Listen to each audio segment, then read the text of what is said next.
Jake," he whispered to the room. "What am I doing? Why did I come back? Why do I always come back here? You know why." He took a deep breath and closed his eyes. Sooner or later, he would fall asleep. He just had to give in to the night. He kept his eyes closed and his breathing steady, but he could feel his mind pulling him back every time his body attempted to give in to exhaustion. A noise came from the living room, causing a thump to his heart. What was that? He opened his eyes and listened carefully, trying to figure out if it was the cracking sound of the fridge in the small kitchen, or maybe the creaks of the old, quaint pastel-pink shop in Pepper Lane. A muffled clattering sound made him jump out of bed. His heart raced up towards his throat. Someone was outside, and there was no way he was about to let them take any of his grandmother's things. Without thinking, he grabbed the floral bedside lamp, silently pulled the plug from the wall, held the round base up to his shoulder, and sneaked out to the living room. A scream scared the living daylights out of him. "Christ, Joey!" He looked down to see Joey sitting on the floor in front of an open cupboard in the kitchen, holding a metal mixing bowl on her lap and another one in her right hand. She worked downstairs in Edith's tea room as a baker. She pretty much ran the place and had done so ever since Edith Reynolds had taught her everything she knew and put her in charge of her tea shop many years ago. Joey's startled eyes stared up at him, then down at his boxers.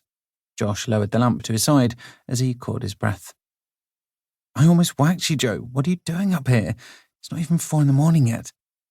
He watched her swallow hard as she rolled her taupe eyes across his toned chest. He raised his eyebrows at her in tired amusement. He knew what was going through her mind. "Not now, Joe." "It's Christmas Eve tomorrow," she replied. Her voice was quiet and husky. "I've got loads to do today. We have a tour coming in from Hotel Royale tomorrow morning."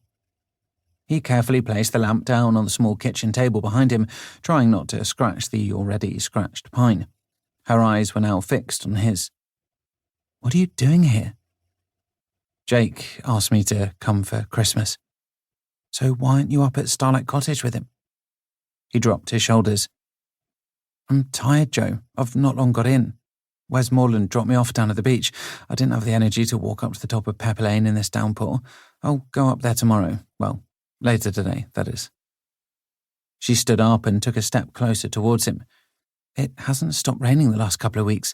First we have a ton of snow land on us, and now this." Josh felt a flutter in his stomach appear.